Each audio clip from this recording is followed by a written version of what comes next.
नमस्कार आप सभी को एक बार फिर से आप सभी का स्वागत है हमारे यूट्यूब चैनल टारगेट 75+ पर। दोस्तों, मैं आकाश कुमार उपाध्याय जो आपको बहुत ही दिनों से अपने यूट्यूब चैनल पर 10th की पढ़ाई करा रहा हूँ। अभी हम लोग पढ़ रहे हैं केमिकल इक्वेशन एंड इक्वेशन। ठीक है दोस्तों, और थोड़ी सी कुछ बातें करते हैं, थोड़े से कुछ चर्चा करते हैं कि क्या चल रहा है क्या नहीं चल रहा है, आपके पास कितना समय बाकी है, आपको कैसे करना चाहिए, क्या करना चाहिए। हम शुरू से कहते हुए आ रहे हैं, लास्ट दिनों का इंतजार मत करिए। किसका इंतजार मत करिए? लास्ट दिन होने का इंतजार मत करिए, शुरू कर दीजिए। ठीक है, अभी से अगर आप शुरू करिएगा तो आपके लोड कम होगा। अगर आप अभी, जैसे कि हम लोगों ने अभी फिजिक्स अपना पहला चैप्टर खत्म कर लिया है, केमिस्ट्री का मैक्सिमम 2 लेक्चर या फिर ये लास्ट लेक्चर भी हो सकता है, लेकिन सिर्फ चैप्टर का। इसका भी क्वेश्चन आंसर, न्यूमेरिकल और एक 1 शॉट, 3 बाकी है। इस तरह से इसका भी 3 होगा, क्वेश्चन आंसर, न्यूमेरिकल तो है नहीं इसमें, तो क्वेश्चन आंसर और ऑब्जेक्टिव या सब्जेक्टिव ले लेंगे और फिर उसके बाद 1 शॉट ले लेंगे। तो हमारा फिजिक्स हो गया है, केमिस्ट्री आज में भी खत्म हो जाना चाहिए। फिर उसके बाद अगर बहुत बच्चों का एक बार कमेंट आया था कि सर मैथ कब शुरू करने वाले हैं, तो आज आपके लिए खुशखबरी है कि आज आपको मैथ का पॉलिनोमियल, पॉलिनोमियल समझते हैं यानी बहुपद, बहुपद चैप्टर आज आपको मिल जाएगा शाम के 6 बजे तक में। कितना बजे तक में? शाम के 6 बजे तक, 6 बजे तक। तो ठीक है दोस्तों, आप सभी का हमारे इस यूट्यूब चैनल पर बहुत दिनों से क्या हो रही है, पढ़ाई हो रही है। फिजिक्स हो गया, और तो और आपका संस्कृत का एक चैप्टर खत्म हो गया है। संस्कृत का पहला चैप्टर जो मंगलम है वो खत्म हो गया है। कोशिश ये रहेगी कि आज ये केमिस्ट्री खत्म हो जाए। और अगर आपको इसके प्रीवियस लेक्चर में जो हमने 7 लेक्चर केमिस्ट्री का कर लिया, उसमें अगर आपको थोड़ा सा भी दिक्कत है मेरे भाई, इतनी सा रद्दी भर भी दिक्कत है ना, तो हम यहाँ खड़े हैं। ठीक है, आप कमेंट करिए, हम कमेंट पढ़ेंगे और आपका जवाब भी देंगे आपको, और जरूर देंगे। ऐसा नहीं कि नहीं देंगे, नहीं देंगे यानी देंगे। ठीक है, बाकी बात केमिस्ट्री के बाद फिजिक्स में भी वही है। अगर आपको उसके लेक्चर में दिक्कत आ रहा है, आप किसी भी लेक्चर में, आप चाहे हमारे केमिस्ट्री का लेक्चर देखते हो और आपको फिजिक्स का प्रॉब्लम हो, तो आप उसमें लिखिएगा, सर मुझे, भैया मुझे फिजिक्स में इस टॉपिक को समझने में दिक्कत हो रहा है। मैं आपको समय निकाल के उसका जवाब कमेंट में तो दूंगा ही, हो सकता है मैं उसके अगले लेक्चर में आपको सवाल का शुरू में ही बता दूं कि भाई आपने ये मुझसे पूछा था, ये रहा आपका जवाब। ठीक है, तो अभी फिलहाल हम लोगों ने फिजिक्स खत्म कर लिया है। केमिस्ट्री आज 8वां लेक्चर होने वाला है। ठीक है, जिसमें कि हम लोग का चल रहा है टाइप्स ऑफ केमिकल रिएक्शन, यानी रासायनिक अभिक्रिया के प्रकार, रासायनिक अभिक्रिया के प्रकार। ठीक है, आज कोशिश होगी कि ये खत्म हो जाए। एक एक झलक तो हम आपको दिखाई देंगे ना कि क्या होता है। देखो, चैप्टर चल रहा है केमिकल रिएक्शन एंड इक्वेशन। और एक इंटरेस्टिंग बात आपको बतानी है, एक सरप्राइज है जो कि हम बहुत जल्द ही आपके सामने लेकर आएंगे। हो सकता है कि हम आपको अपने अगले लेक्चर में ही आपको एक सरप्राइज दें। ठीक है, बहुत अच्छा होगा वो। और एक रासायनिक अभिक्रिया एवं समीकरण, रासायनिक अभिक्रिया एवं समीकरण।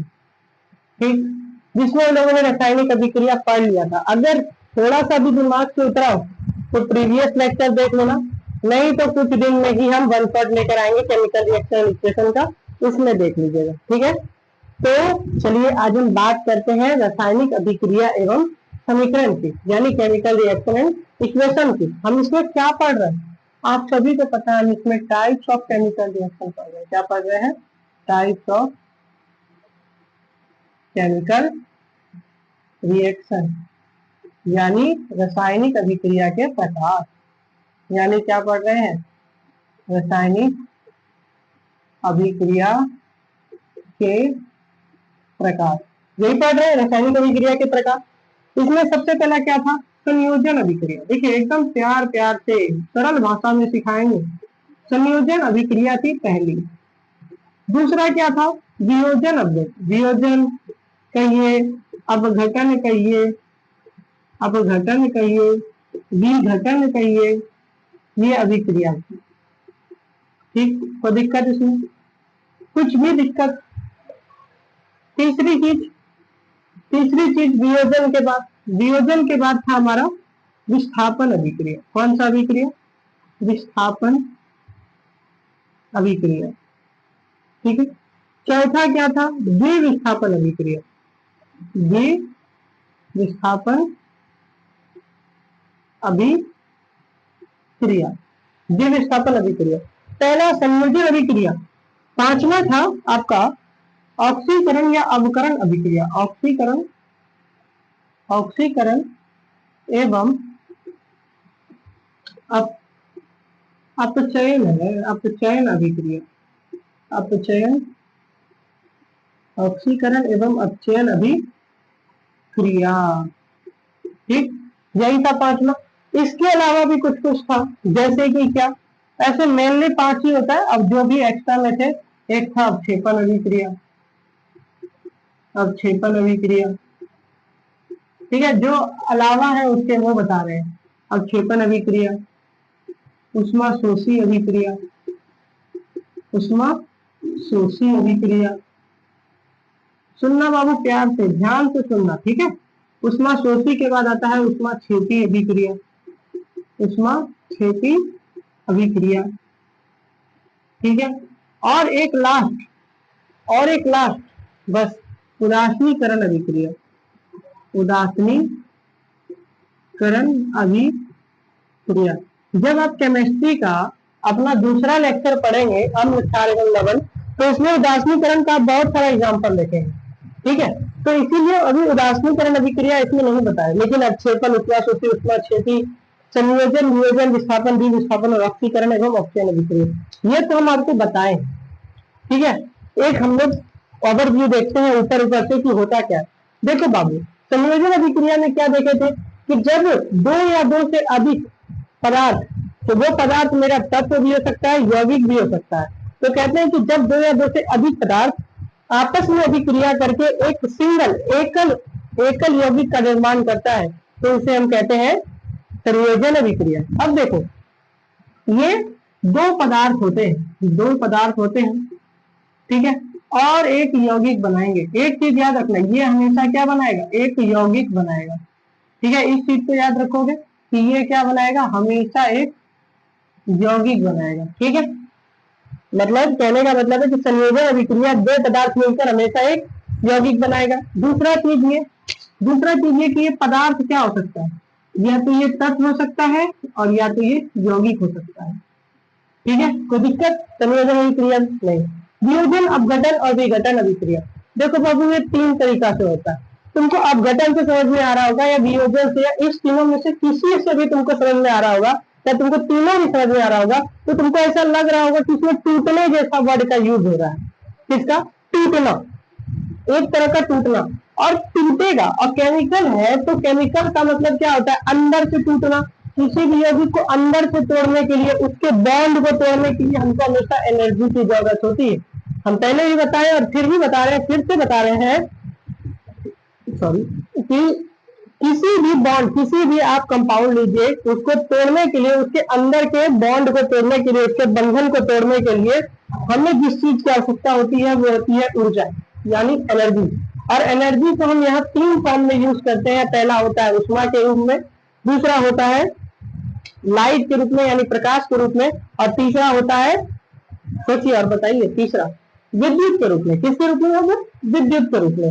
तो जब आप विघटन के लिए उष्मा का प्रयोग करेंगे तो उसमें हम कहेंगे उष्मीय विघटन अभिक्रिया, विघटन अभिक्रिया।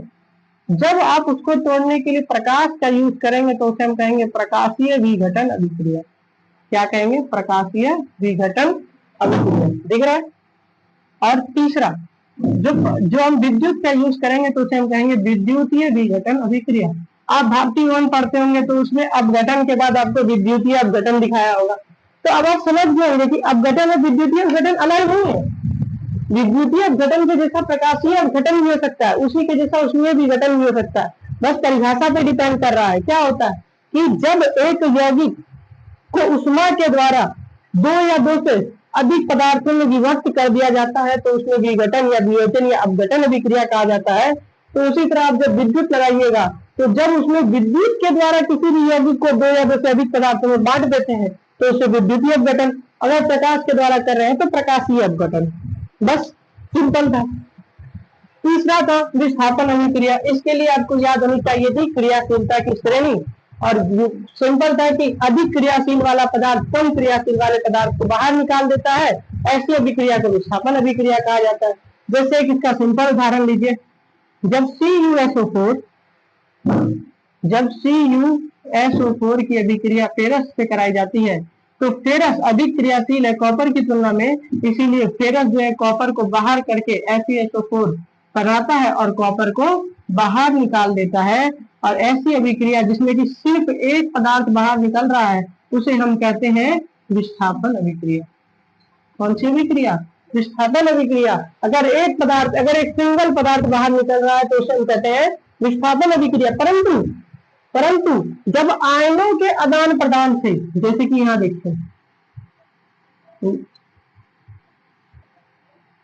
जब आयनों के आदान प्रदान से, देखो इसमें प्लस ये माइनस, ये प्लस ये माइनस, ये प्लस वाला जाएगा माइनस के साथ, ये प्लस वाला आएगा माइनस के साथ, तो इस तरह से बनाएगा ये AgCl और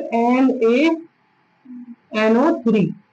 तो वही कह रहा है कि जब आयनों के आदान प्रदान से किसी अवक्षेप का या फिर किसी विस्थापित पदार्थ का निर्माण हो तो उसे हम कहते हैं द्विविस्थापन अभिक्रिया। अब देखो हमको दिक्कत क्या होगी, इसमें हमको पता नहीं चलेगा कि निकल कौन सा रहा है। तो बाबू आपको याद रखना है, एक चीज द्विविस्थापन में हमेशा याद रखना है कि देखो ये दोनों एक्वस सोल्यूशन है। कैसा सोल्यूशन है? एक्वस सोल्यूशन यानी जलीय विलयन। और मेरे पास प्राप्त भी हुआ है जलीय विलयन, लेकिन मेरे पास एक सॉलिड मैटर भी प्राप्त हुआ है जिसका नाम है AgCl। और आप सभी जानते हैं जो अवक्षेप है वो एक ठोस पदार्थ होती है, इसीलिए अवक्षेप क्या है? AgCl, जो धरती पर, जो कि सतह पर क्या हो जाएगा? बैठ जाएगा। तो इस तरह से निकला, ये विस्थापित हुआ।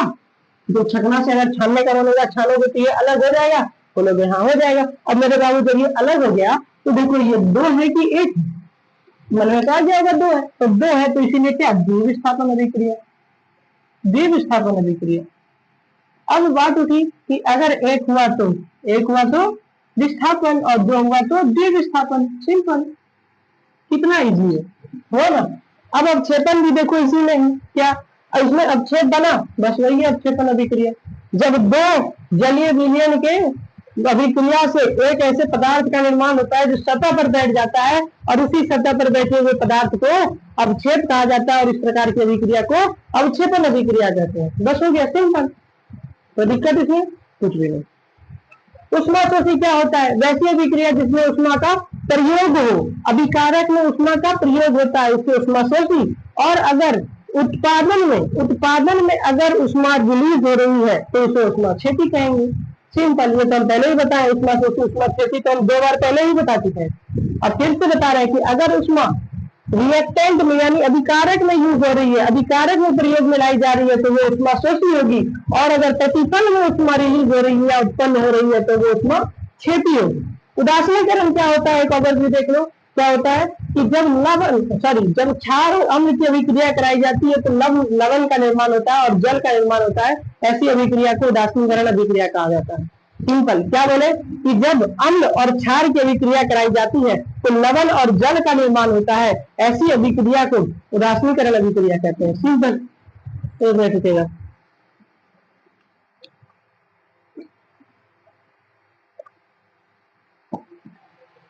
ठीक है, उदासीनीकरण समझ में आया क्या?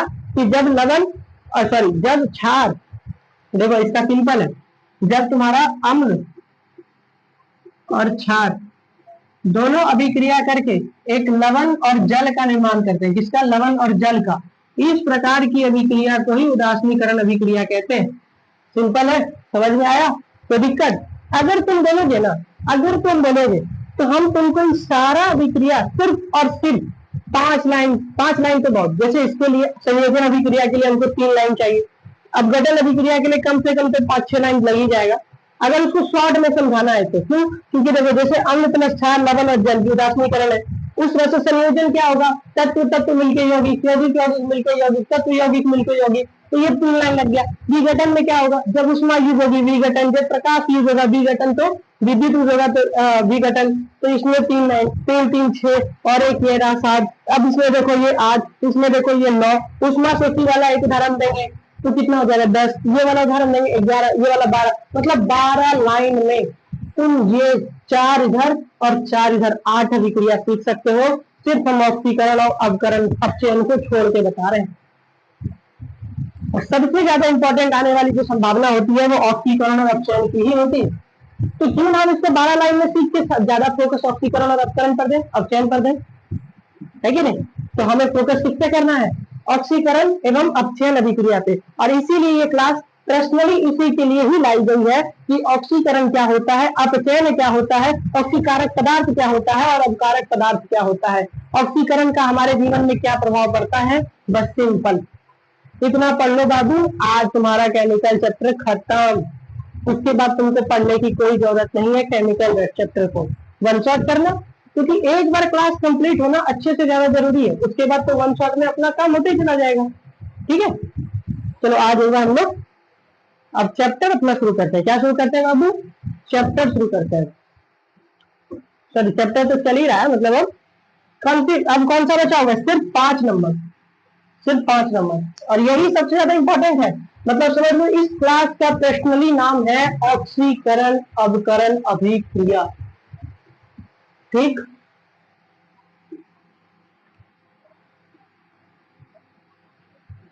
11th में जाओगे तो पर्सनली चैप्टर पढ़ोगे केमिस्ट्री में, उसके बारे में ऑक्सीकरण और अपकरण अभिक्रिया में। तो अभी तो हम पूरा चैप्टर नहीं, लेकिन उसके बारे में कुछ तो जान सकते हैं, उसके बारे में कुछ तो जान सकते हैं, जान सकते हैं कि नहीं। और देखते हैं।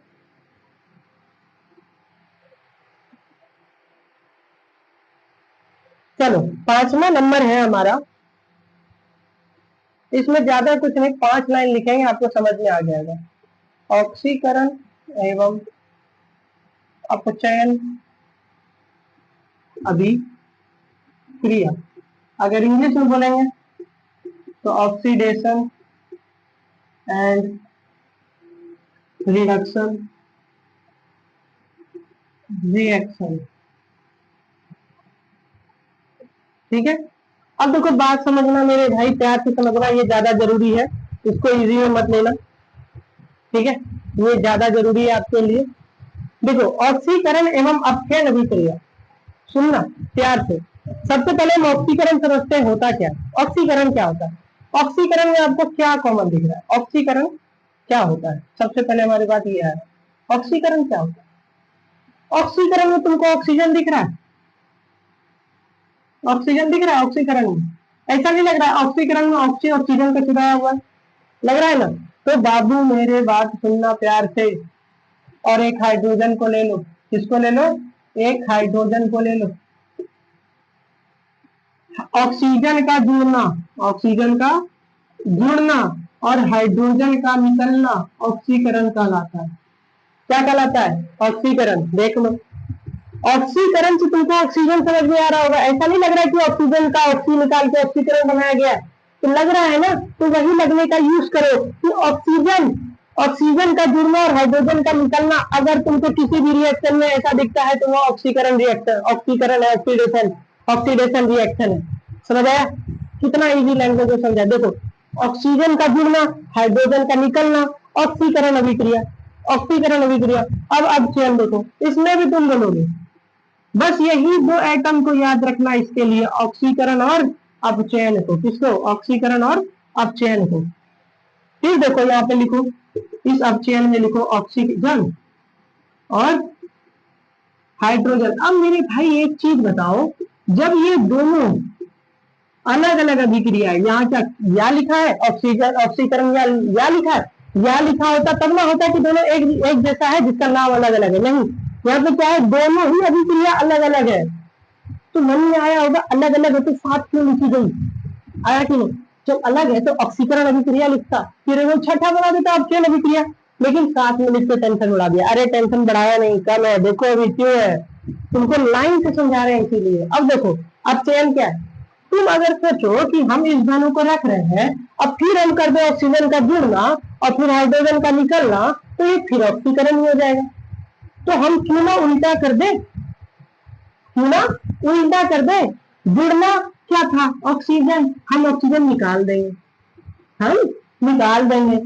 हाइड्रोजन क्या था, निकलना, हम इसको जोड़ देंगे, हम इसको जोड़ देंगे। बस यही तुम्हारा अपचयन अभिक्रिया है। यानी ऑक्सीकरण क्या है, ऑक्सीजन का जुड़ना और हाइड्रोजन का निकलना, और अपचयन क्या है, ऑक्सीजन का निकलना और हाइड्रोजन का जुड़ना। बस यही है आपका ऑक्सीकरण अभिक्रिया और अपचयन अभिक्रिया, सिंपल।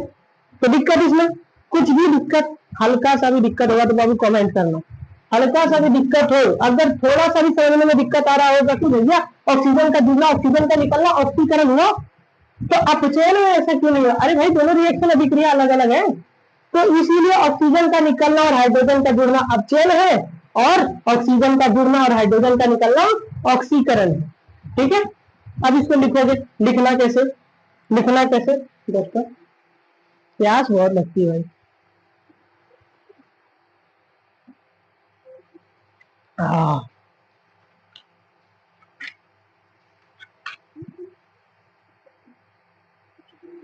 ठीक, अब इसको लिखना कैसे तुम बताते हैं, रुको।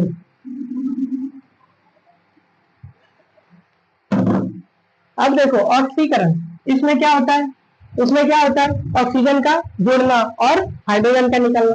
तो पहला पॉइंट में लिखना, यदि किसी अभिक्रिया में, यदि किसी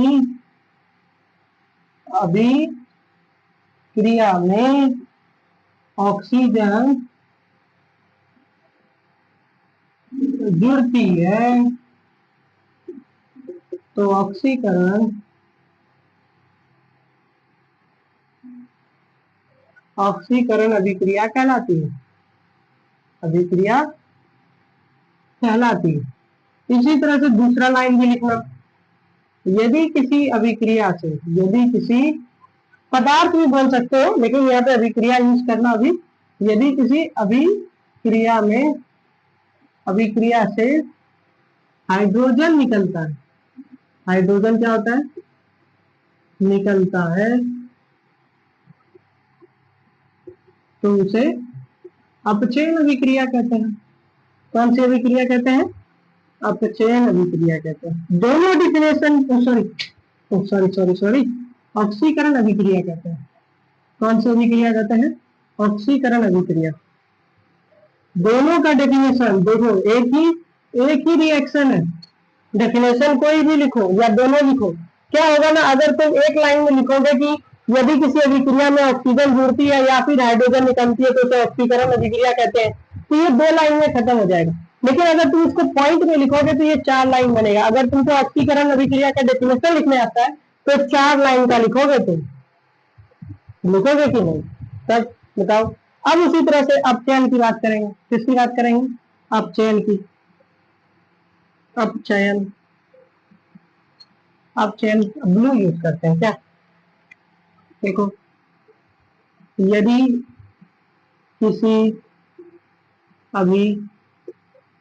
अभिक्रिया में हाइड्रोजन जुड़ती है, क्या जुड़ती है, हाइड्रोजन जुड़ती है, तो उसे अपचयन अभिक्रिया कहते हैं। कौन सी अभिक्रिया कहते हैं, अपचयन अभिक्रिया कहते हैं, अपचयन अभिक्रिया कहते हैं।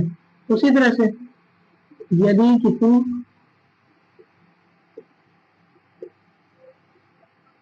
अभिक्रिया में ऑक्सीजन बाहर निकलती है, बाहर निकल जाती है, या बाहर ऑक्सीजन निकलती है, तो उसे अपचयन अभिक्रिया कहते हैं। क्या कहते हैं, ठीक। तो दिक्कत इसमें कोई भी दिक्कत बाबू नहीं ना। चलो आगे देखते हैं, यदि किसी अभिक्रिया में ऑक्सीजन निकलती है तो उसे अपचयन अभिक्रिया कहते हैं। तो दिक्कत है इसमें, अब इसका उदाहरण देखेंगे तब हमको समझ में आएगा भैया। अगर हमको रिएक्शन दे देगा, जो जैसे हमको पूछेगा वैसे बताइए ना। ये तो आपने बता दिया, अगर परिभाषा पूछेंगे तो 4 नंबर का लिख देंगे, लेकिन वो पूछेगा कैसे ये भी तो बताइए। तो बताते हैं, सुनो। चलो एग्जाम्पल पकड़ो, एक एग्जाम्पल देखते हैं। एग्जाम्पल ही है ना, हाँ। एक एग्जाम्पल पकड़ते हैं कि CuO जब रिएक्ट करेगा हाइड्रोजन के साथ, किसके साथ बाबू? हाइड्रोजन के साथ, तो ये क्या बनाएगा पता है आपको? अब देखो क्या बनाएगा। कॉपर और हाइड्रोजन दोनों में ज्यादा क्रियाशील कौन? तो आपको पता है हाइड्रोजन जो है कॉपर से ज्यादा क्रियाशील है, तो हाइड्रोजन के साथ ऑक्सीजन रिएक्ट कर लेगा और कॉपर को बाहर निकाल देगा। क्या ये ऐसा होगा? ये देखो, ये डिस्प्लेसमेंट रिएक्शन है कि नहीं, है ना। लेकिन अफसोस इसमें ऑक्सीकरण और अपकरण दोनों की क्रिया।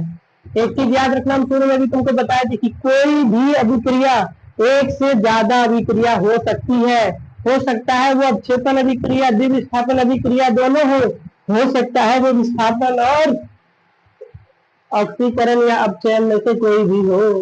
हाँ, चलो आओ देखते हैं इसमें कैसे बताएंगे। मेरे भाई तुमको इसमें साफ दिख रहा होगा, एक बार ध्यान से रिएक्शन को देखो कि जब कॉपर ऑक्साइड मतलब CuO और हाइड्रोजन के बीच जब अभिक्रिया हुई, इसमें हीट दिया जाता है। क्या दिया जाता है? हीट दिया जाता है। और हीट किधर दे रहा है? प्रोडक्ट के साइड, रिएक्टेंट के साइड। यानी ये कैसी अभिक्रिया होगी? उसमें शोषी अभिक्रिया होगी। कितनी अभिक्रिया निकालोगे यार? नहीं, अभी देखो, अभी तो ये और 3 अभिक्रिया बनाओगे तो बन जाएगी, लेकिन एक और अब क्या है कि जब कॉपर ऑक्साइड में हाइड्रोजन का अभिक्रिया कराया गया तो कॉपर बाहर निकल गया, लेकिन ऑक्सीजन किसके साथ गया? हाइड्रोजन के साथ गया कि नहीं गया? तो यहां से मेरे भाई तुम बताओ, ऑक्सीजन बाहर निकला। ऑक्सीजन का बाहर निकलना क्या कहलाता है? बताओ बताओ बताओ, ऑक्सीजन का बाहर निकलना क्या कहलाता है? ये वाला ऑक्सीजन यहां से बाहर निकल के इसमें चला गया। हाँ, नहीं नहीं, गलत है, सॉरी।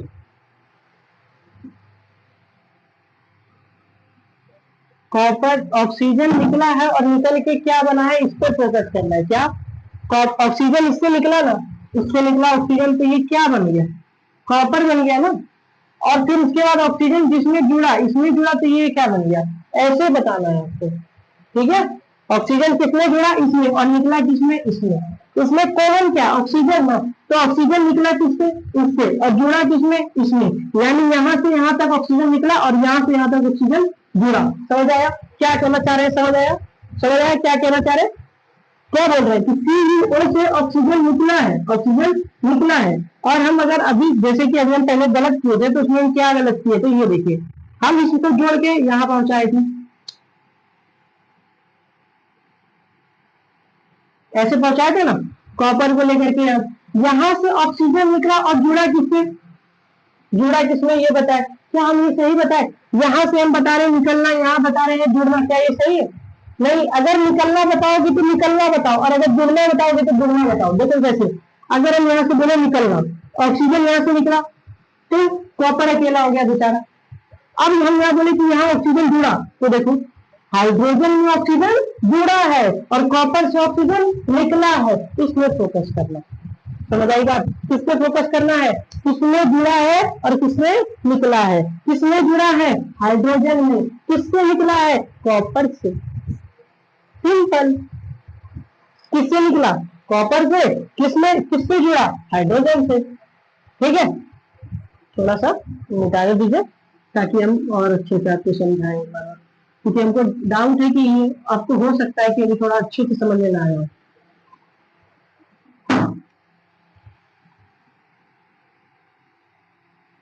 देखो बाबू, हम क्या कह रहे हैं कि अगर देखो ऑक्सीजन इस सब में दिख रहा है कि ऑक्सीजन ही है, ठीक है। तो जब मेरे बाबू यहाँ पे ऑक्सीजन है, तो अगर हम निकलने की बात करें, अगर मानो कि ऑक्सीजन निकला, ठीक, ऑक्सीजन निकला तो किससे निकला? यहाँ पे पहुंच करना, ऑक्सीजन निकला तो किससे निकला? कॉपर से। तो बेचारा कॉपर अकेला हुआ। ये यही दिक्कत है ना बोर्ड में, कि लाइन टेढ़ा हो जाता है। ये कॉपर बेचारा अकेला हो गया। अब जब ऑक्सीजन निकलता है तो वो क्या कहलाता है? ऑक्सीजन निकलना, याद करो ऑक्सीजन का निकलना अपचयन अभिक्रिया, ऑक्सीजन का निकलना अपचयन अभिक्रिया, ऑक्सीजन का निकलना अपचयन अभिक्रिया। अब देखो क्या हाइड्रोजन में ऑक्सीजन जुड़ा नहीं? यही चीज देखो ना, अगर इतना नहीं समझ में आ रहा तो तुम थोड़ा गौर से देखना मेरे भाई, तुम थोड़ा गौर से देखो कि देखो कॉपर से तुमको साफ दिख रहा है, कॉपर वहां बेचारा अकेला हो गया, यानी उससे ऑक्सीजन निकला। यहाँ देखो हाइड्रोजन अकेला था, यहाँ इसके साथ ऑक्सीजन जुड़ गया, तो यहाँ साफ पता चल रहा है कि उससे ऑक्सीजन जुड़ा है। तो अब तो सिंपल हो गया कि इससे ऑक्सीजन निकला है और इसमें ऑक्सीजन जुड़ा है, और जब ऑक्सीजन जुड़ता है तो वो कैसी अभिक्रिया होती है? ऑक्सीकरण अभिक्रिया होती है, ऑक्सीकरण अभिक्रिया होती है। समझे बाबू? अगर समझे तो अच्छी बात है, वरना एक और उदाहरण देखते हैं, एक और उदाहरण देखते हैं।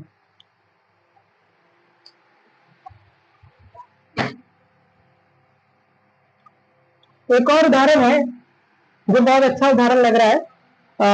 ये वाला उदाहरण मिटाते नहीं हो, यहाँ पे लेते हैं H sulphur sulphide, hydrogen sulphide का रिएक्शन जब क्लोरीन के साथ होता है तो वो मिटाना तो पड़ेगा हल्का सा, क्योंकि तो फिर लंबा हो जाएगा। हाइड्रोजन सल्फाइड का रिएक्शन जब क्लोरीन के साथ होता है तो वो HCl बनाता है और सल्फाइड अलग कर देता है। यही है इक्वेशन, यही है। ठीक है, कोई दिक्कत है इस इक्वेशन में? इक्वेशन गलत नहीं। अब आपको बताना है इसमें कि ऑक्सीजन निकला कहां से है और जुड़ा किसमें। मेरे बाबू देखो पहले, क्या इसमें ऑक्सीजन तुमको दिख रहा है?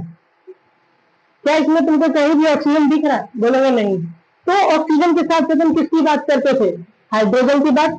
ऑक्सीजन के साथ साथ हम हाइड्रोजन की बात करते थे ना। तो अब इसमें हाइड्रोजन ही दिख रहा है तो हम हाइड्रोजन से ही चलेंगे। पहले याद कर लो, हाइड्रोजन का निकलना ऑक्सीकरण, हाइड्रोजन का जुड़ना अपचयन, हाइड्रोजन का निकलना ऑक्सीकरण, हाइड्रोजन का जुड़ना अपचयन। ठीक, इधर बाद में देखना, इधर देखो, इधर देखो H2S था, H2S था, और यहाँ ये S अकेला है, यानी इससे हाइड्रोजन निकला है या जुड़ा है? सल्फर से हाइड्रोजन निकला या फिर जुड़ा? क्या हुआ? क्या हुआ? निकला। देखो यहां से क्या हुआ? हाइड्रोजन, यहाँ हाइड्रोजन क्या हुआ? निकला है। यहाँ हाइड्रोजन क्या हुआ है? निकला है। अब जब हाइड्रोजन निकलता है, जब हाइड्रोजन निकलता है तो वो कैसे अभिक्रिया होती है बताओ? ऑक्सीकरण, ऑक्सीकरण अभिक्रिया होती है। कैसे अभिक्रिया होती है? ऑक्सीकरण अभिक्रिया। हमको नहीं लगता, इसको समझाने के बाद आपको डाउट रहना चाहिए। अब देखो, अब एक चीज देखो, यहाँ Cl अकेला था, इसमें हाइड्रोजन आ गया, इसमें हाइड्रोजन आ गया, तो अब इसमें क्या हाइड्रोजन जुड़ा नहीं है? और जब हाइड्रोजन जुड़ जाता है तो वो कैसा होता है? अपचयन अभिक्रिया होता है। कैसी अभिक्रिया होती है बाबू? अपचयन अभिक्रिया होती है। अब तो कोई दिक्कत नहीं होनी चाहिए, अब तो आसान है मेरे लिए ये तो, है कि नहीं? एक बार इस चीज को अच्छा से देखिए, और अगर स्क्रीनशॉट लेना चाहते हैं स्क्रीनशॉट लीजिए। उसके बाद और एक दो उदाहरण को हम बताते हुए अच्छा से समझाएंगे इस चीज को। ठीक है, ये हो गया। अब इसको मिटाते हैं, उदाहरण देखते हैं, बाकी मिटाते हैं।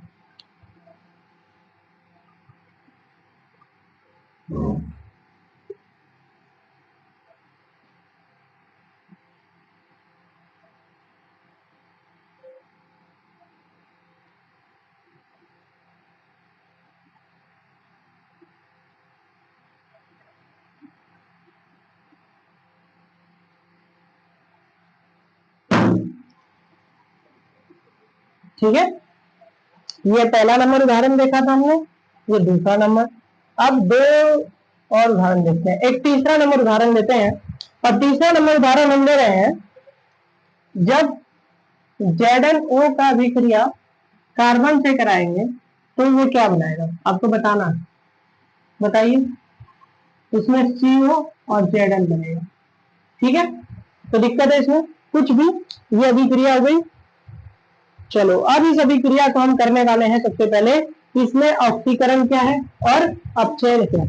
ऑक्सीकरण और अपचयन क्या है?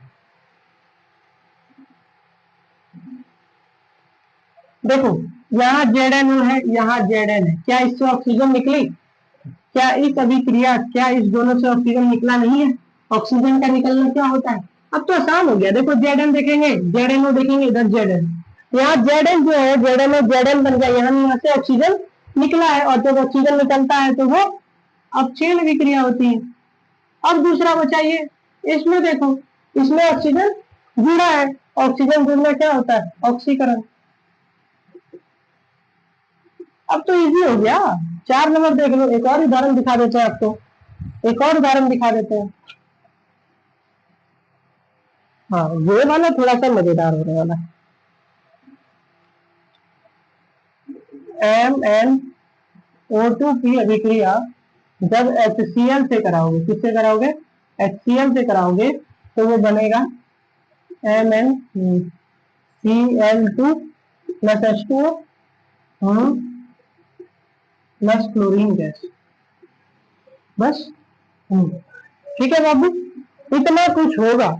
अब तुमको पता है ये क्लोरीन तो फालतू में दिया है, क्लोरीन से तुमको कोई मतलब है कि नहीं पता नहीं, लेकिन अब आगे देखेंगे तो पता चलेगा ना। इसमें तुमको ऑक्सीजन भी दिख रहा है और हाइड्रोजन भी दिख रहा है, लेकिन हमको उतना नहीं लेना है।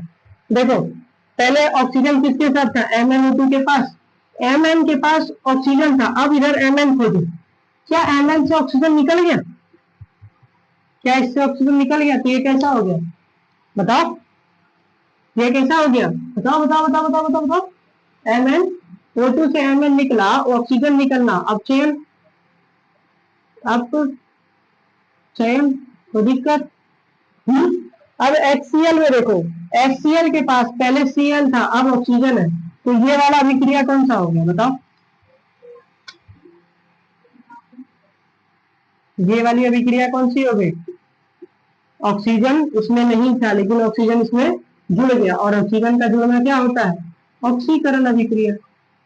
अच्छा, एक चीज तुम गौर करते हुए आ रहे हो कि हर एक रिएक्शन अभी तक हम जितना भी दिए, उसमें ऑक्सीकरण और अपचयन दोनों साथ साथ चल रहा है। तो मेरे भाई इससे ये निकलता है कि ऑक्सीकरण और अपचयन अभिक्रिया हमेशा साथ साथ होती है। ऑक्सीकरण और अपचयन अभिक्रिया हमेशा साथ साथ होती है, ये चीज हमेशा याद रखोगे कि ऑक्सीकरण और अपचयन अभिक्रिया हमेशा साथ साथ होती है, याद रखना बाबू, ठीक है? क्या बात याद रखनी है वो ये रहा, इधर लिखते हैं हम, Cl तो इतना दूर क्यों लिखना?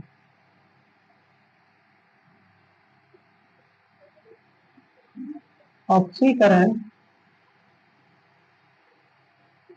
और अपचयन अभिक्रिया हमेशा साथ साथ होती है। ऑक्सीकरण और अपचयन अभिक्रिया हमेशा साथ साथ होती है कि नहीं? होती है ना? तो पहली बात लिख दी हम। अब दूसरी बात देखो, ऑक्सीकरण अपचयन अभिक्रिया हमेशा साथ साथ होती है। अब उसके बाद क्या है? अब जब ये साथ साथ होती है तो इस अभिक्रिया को, जब ये साथ साथ होती है तो इस अभिक्रिया को रेडॉक्स अभिक्रिया कहा जाता है। इस अभिक्रिया को रेडॉक्स रेडॉक्स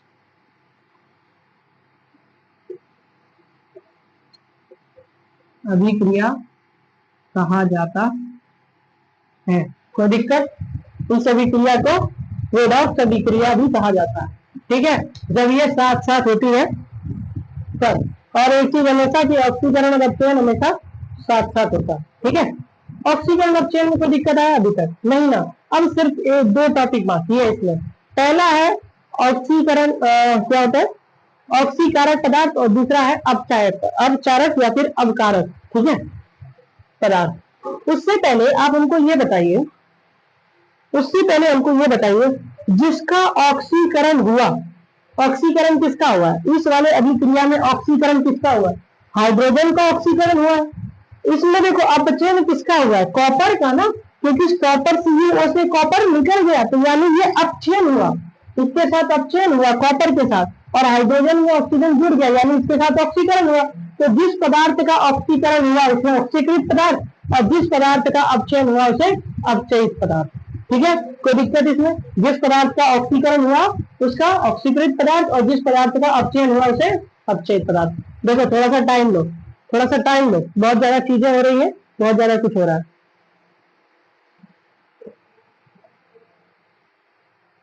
हाँ, टाइम दिए इस पानी भी पीजिए। तो देखो टाइम हम क्यों दे रहे हैं, सुनना, इसलिए ताकि तुम पीछे के बातों को रिमाइंडर कर सको, फिर से याद ला सको। तुम्हें हर समय वो पीछे की बात खनकनी चाहिए कि ऑक्सीकरण क्या होता है, जिसमें ऑक्सीजन जुड़ता है या हाइड्रोजन निकलता है। तो देखो यहाँ हाइड्रोजन में ऑक्सीजन जुड़ा ना, जिसमें हाइड्रोजन जुड़ता है उस अभिक्रिया को, उस अभिक्रिया में अगर ऑक्सीजन जुड़ रहा है तो उसे हम ऑक्सीकरण अभिक्रिया कहते हैं। और जिस पदार्थ में जुड़ रहा है, जैसे हाइड्रोजन में जुड़ रहा है, तो उसे ऑक्सीकृत पदार्थ कहते हैं। कोई दिक्कत? ठीक है, जिस पदार्थ में ऑक्सीजन जुड़ता है उसे ऑक्सीकृत पदार्थ कहते हैं। जिस, सीधी बात कहें तो जिस पदार्थ का ऑक्सीकरण हुआ उसे ऑक्सीकृत पदार्थ कहते हैं। क्यों? क्योंकि ऑक्सीकरण दो कंडीशन में होगा, पहला ऑक्सीजन के जुड़ने में और दूसरा हाइड्रोजन के निकलने में, है कि नहीं? तो सिंपल लिखते हैं, जिस पदार्थ का ऑक्सीकरण होता है, ऑक्सीकरण होता है, ऑक्सीकरण होता है उसे ऑक्सीकृत पदार्थ कहते हैं। क्या कहते हैं बाबू? ऑक्सीकृत पदार्थ कहते हैं। सेम उसी तरह से कि जिस पदार्थ का अपचयन होता है उसे अपचयित पदार्थ कहते हैं। अपचयित पदार्थ,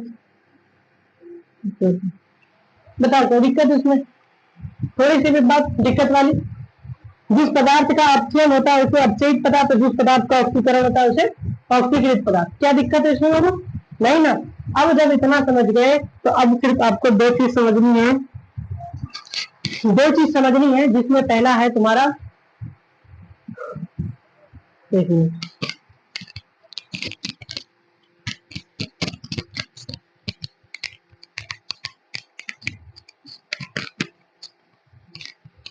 जिसमें तुम्हारा पहला क्या है, जिसमें तुम्हारा पहला क्या है, ध्यान से सुनना। जिसमें तुम्हारा पहला है ऑक्सीकारक पदार्थ। कौन सा पदार्थ? ऑक्सीकारक पदार्थ, जिसको इंग्लिश में कहते हैं ऑक्सीडाइजिंग स्टेट। हम ये चारों डेफिनेशन ये चारों चीज हम मिटाना नहीं चाहते हैं, क्योंकि ये आपके लिए जरूरी है। लेकिन क्या ये आपको समझ में आया कि ऑक्सीकरण और अपचयन अभिक्रिया हमेशा साथ साथ होती है? समझ आया? फिर ये भी पढ़े कि इस अभिक्रिया का साथ साथ होना क्या कहलाता है? रेडॉक्स अभिक्रिया कहलाता है। क्या कहलाता है बाबू? रेडॉक्स अभिक्रिया कहलाता है। और ये अभिक्रिया हमेशा साथ साथ होती है। कौन सी? ऑक्सीकरण वाली और अपचयन वाली।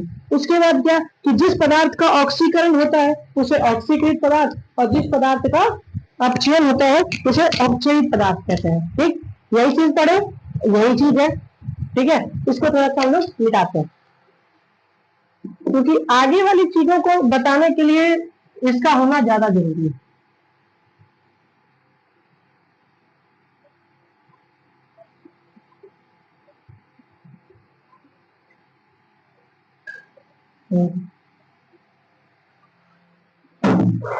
गर्मी बहुत है ना? देखिए, अब इसके बाद क्या चीज हम लोग बात करने वाले हैं। बात हमको अब ये करना है कि ऑक्सीकारक पदार्थ क्या होता है। देखो, अगर इसका रियल डेफिनेशन की ओर जाए, रियल डेफिनेशन की ओर, तो जानना जरूरी है। वहां तुमसे ऑक्सीकारक पदार्थ का डेफिनेशन अगर आता है तो क्या करोगे?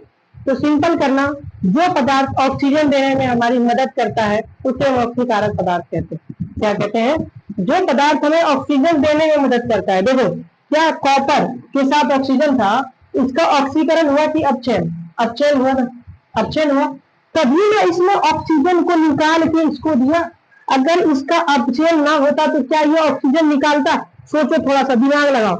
इस कॉपर का अपचयन हुआ तभी ना इसने ऑक्सीजन निकाला।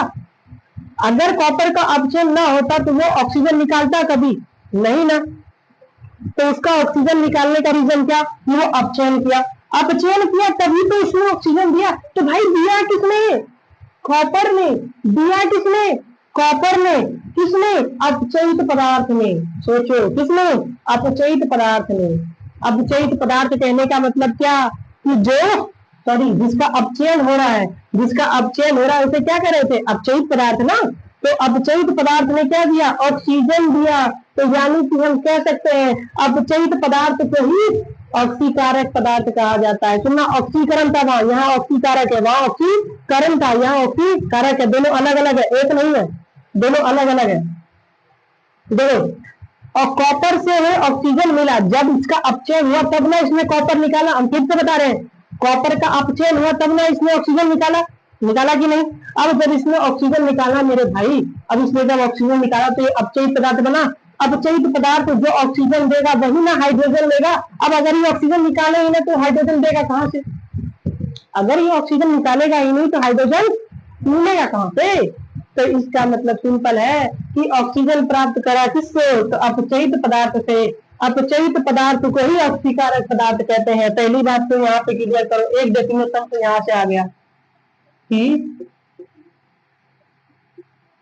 अपचयित पदार्थ को ही ऑक्सीकारक पदार्थ कहते हैं।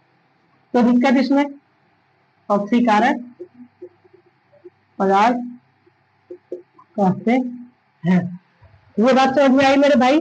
हाँ, अब एक और डेफिनेशन इसका तुम बना सकते हो, वो क्या है कि ना बनाओ तो ज्यादा बेहतर है, लेकिन फिर भी जिस पदार्थ से ऑक्सीजन प्राप्त होती है, ठीक है, उसे हम कहते हैं ऑक्सीकारक पदार्थ। ठीक है, हम इसको इसीलिए बताएं अपचयित पदार्थ। अगर हम ये बता देंगे तो हाइड्रोजन वाले केस में क्या करेंगे, इसमें तो हाइड्रोजन निकला है ना, उसमें हाइड्रोजन क्या हुआ है, निकला है। तो हाइड्रोजन निकल के किसमें जुड़ेगा, किसी में जुड़ेगा, तब ना, तब ना। ये देखो जैसे ये है अपचयित पदार्थ, इसमें क्या है, तुम बताओ अपचयित पदार्थ क्या है, बताओ। ये सही तो है ना, हाइड्रोजन इससे, हाँ हाइड्रोजन इससे निकला है और इसमें जुड़ा है, जुड़ने वाले का अपचयन और निकलने वाले का ऑक्सीकरण। अब देखो मेरे भाई, अपचयित पदार्थ इसमें क्या है, क्लोरीन। क्लोरीन, क्लोरीन के साथ कौन जुड़ा, हाइड्रोजन जुड़ा। जुड़ा कि नहीं जुड़ा, जुड़ा ना। तो अब ये बताओ मेरे पास कि अपचयित पदार्थ में अगर हम ऑक्सीजन का यूज करेंगे तो हमको इसको बताने में दिक्कत होगी कि नहीं। तो इसीलिए हम डायरेक्ट कर लेते हैं ना कि अपचयित पदार्थ को ही ऑक्सीकारक पदार्थ कहा जाता है। अगर हमसे पूछे, अब इसमें थोड़ा सा बाबू, थोड़ा सा देना हमको समझ, ठीक है, थोड़ा सा ध्यान से सुनना। हमको पता है कि तुमको हो सकता है कि थोड़ा सा लग रहा हो कि अब बहुत ज्यादा हो गया सर, भैया बहुत ज्यादा हो गया। तो बाबू कुछ ज्यादा नहीं हुआ है, हम बताए बहुत थोड़ा सा ही है कि ये ऑक्सीकरण होता है, अपकरण होता है, ऑक्सीकारक पदार्थ होता है। तो ये बहुत थोड़ा ही होता है, थोड़ा और ध्यान दो और थोड़ा सा फोकस ला, ठीक है। थोड़ा सा फोकस ला के ये सोचो कि कॉपर क्या है, अपचयित पदार्थ। अगर तुमसे पूछे इस रिएक्शन से रिलेटेड कि अपचयित पदार्थ कौन से है,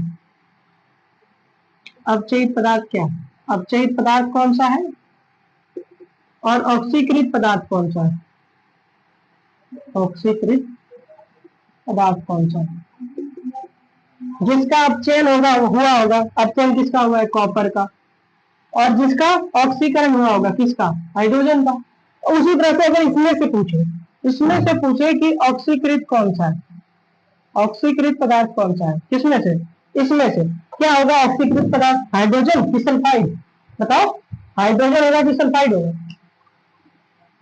हाइड्रोजन निकलना, ऑक्सीकरण अभिक्रिया, हाइड्रोजन इससे निकली, किससे निकली, सल्फर से ना, तो सल्फर हो गया ऑक्सीकृत। और अपचयित की बात करो, अपचयित की बात करो, अपचयित क्या होता है, हाइड्रोजन का जुड़ना। हाइड्रोजन किसमें जुड़ा, क्लोरीन में, क्लोरीन में जुड़ा, तो क्लोरीन क्या हो गया, अपचयित पदार्थ। अब तुमसे पूछे कि अपचयित पदार्थ क्लोरीन है तो ऑक्सीकृत पदार्थ क्या होगा, क्लोरीन होगा। फिर इसी तरह से इस केस में पूछे कि अपचयित पदार्थ बाबू कॉपर है तो ऑक्सीकृत पदार्थ क्या होगा, सॉरी ऑक्सीकृत पदार्थ होता है, ऑक्सीकारक पदार्थ क्या होगा, कॉपर होगा। इसी तरह से इसमें पूछे कि ऑक्सीकृत पदार्थ सल्फर है तो सॉरी अपचयित पदार्थ क्लोरीन है तो ऑक्सीकारक पदार्थ क्या होगा, क्लोरीन होगा। अब जब ऑक्सीकृत पदार्थ होता है तो क्या अपचायक पदार्थ नहीं होगा, अपचायक पदार्थ नहीं होगा, होगा, अपचायक पदार्थ भी होगा, ठीक है, अपचायक पदार्थ भी होगा। अब सुनना, अपचायक पदार्थ के बारे में क्या कहने जा रहे हैं, लास्ट टॉपिक पढ़ा रहे हैं। ठीक है, आज के लिए आपके लोग इतना ही पढ़ाने वाले हैं, लेकिन प्लीज अब 5 मिनट आप शांति से सुनिए, 5 मिनट। अपचायक पदार्थ क्या होगा, अपचायक पदार्थ क्या होगा, ऑक्सीकृत पदार्थ को, ऑक्सीकृत पदार्थ को ही अपचायक पदार्थ कहते हैं। किस क्या कहते हैं, अपचायक पदार्थ कहते हैं। क्या कहते हैं, अपचायक पदार्थ कहते हैं। क्या कहते हैं बाबू, अपचायक पदार्थ कहते हैं। ऑक्सीकृत पदार्थ को ही क्या कहते हैं, अपचायक पदार्थ कहते हैं। ऑक्सीकृत पदार्थ को ही क्या कहते हैं, अपचायक पदार्थ कहते हैं। यही चीज तो है। अब देखो यहाँ पे ऑक्सीकृत पदार्थ क्या है, हाइड्रोजन। तो इस अभिक्रिया के लिए ऑक्सीकृत पदार्थ है हाइड्रोजन, तो इस अभिक्रिया के लिए अपचायक पदार्थ क्या होगा, हाइड्रोजन। ये 4 अभिक्रिया मैंने आपके लिए लिखी है। हम कहेंगे कि चारों अभिक्रिया के लिए आप क्या क्या लिख के आइएगा वो बताते हैं, लिखिएगा। हम 2 के लिए तो अपचयित और ऑक्सीकृत लिख ही दिए, आपको इस तरह से चारों के लिए लिखना है, और चारों के लिए जो लिखना है वो लिखना है ऑक्सीकारक पदार्थ और अपचायक पदार्थ। ऑक्सीकारक पदार्थ क्या होगा, ऑक्सीकारक पदार्थ होगा तुम्हारा कॉपर। इसके लिए क्या होगा, कॉपर। क्यों, क्योंकि अपचयित पदार्थ है कॉपर, इसीलिए ऑक्सीकारक पदार्थ कॉपर। और ऑक्सीकृत पदार्थ कौन सा है, हाइड्रोजन, इसीलिए कौन सा होगा, अपचायक पदार्थ होगा हाइड्रोजन। इस अभिक्रिया के लिए इस तरह से आपको इस चारों के लिए लिखना है। और अगर अभी भी दिक्कत है इसको समझने में, तो हम कहेंगे बाबू तुम्हारे लिए कमेंट एकदम फ्री है, तुम कमेंट करके हमको बताओ ना, तुमको कमेंट करके बताओ कि भैया हमको अपचायक समझ में नहीं आया, अपचायक समझ में नहीं आया, आपने जो अभिक्रिया में किया वो हमको समझ में नहीं आया। हम फिर से इस चारों अभिक्रिया को बताएंगे, फिर से बताएंगे। ठीक है, अगर तुम बार बार पूछोगे तो हम बार बार बताएंगे। ठीक, बताने में कोई कटौती नहीं। हाँ, लेकिन अगर तुम नाटक करोगे कि हमको समझ में नहीं आ रहा, समझ में नहीं आया, समझ में आया, तो उसमें मेरी गलती नहीं है, तुम्हारी गलती है। तुम थोड़ा सा जोर दो दिमाग पे, क्या दो, दिमाग पे जोर लगाओ कि भैया बोले हैं ऑक्सीजन का निकलना, ऑक्सीजन जिस पदार्थ से निकलेगा, ऑक्सीजन जिस पदार्थ से निकलेगा वही अपचयक, वही होगा अपचयन पदार्थ, और जिस पदार्थ में ऑक्सीजन जुड़ेगा वही होगा ऑक्सीकरण पदार्थ, यानी ऑक्सीकृत पदार्थ। ठीक है, और जिसका ऑक्सीकृत होगा वही होगा अपचायक, और जिसका ऑक्सीकरण होगा, सॉरी, जिसका अपचयित होगा वही होगा ऑक्सीकारक पदार्थ। ये 4 बातें याद रखना। दोनों अभिक्रिया हमेशा साथ साथ होती है, इसे रेडॉक्स अभिक्रिया कहते हैं। आपका जो है 8वां लेक्चर में ऑलमोस्ट सारा चैप्टर क्लियर है, बस एक सिंपल सी चीज बाकी है जिसका नाम है ऑक्सीकरण का हमारे दैनिक जीवन पर प्रभाव, जिसमें आप संधारण पढ़िएगा और विकृत गंधिता पढ़िएगा। बस इसके लिए मुश्किल से 15-20 मिनट, बाकी का जो आपका 40 मिनट का लेक्चर होगा या फिर आगे का जो लेक्चर होगा उसमें हम आपको ऑब्जेक्टिव कराएंगे, कोशिश करेंगे कि पूरा चैप्टर का ही ऑब्जेक्टिव खत्म हो जाए कल के लेक्चर में। ठीक है, लेकिन फिलहाल मेरे भाई इसको क्लियर कर लेना, ये तुम्हारे बोर्ड के पर्पज से बहुत ज्यादा इंपॉर्टेंट वाला टॉपिक हमने बता दिया, ऑक्सीकरण और अपकरण। पूछेगा, अगर तुमसे पूछता है ना कि ऑक्सीकरण और अपकरण अभिक्रिया क्या है या फिर रेडॉक्स अभिक्रिया क्या है, इसका उदाहरण दीजिए, तो 5 नंबर में पूछता है। कितने नंबर में, 5 नंबर में।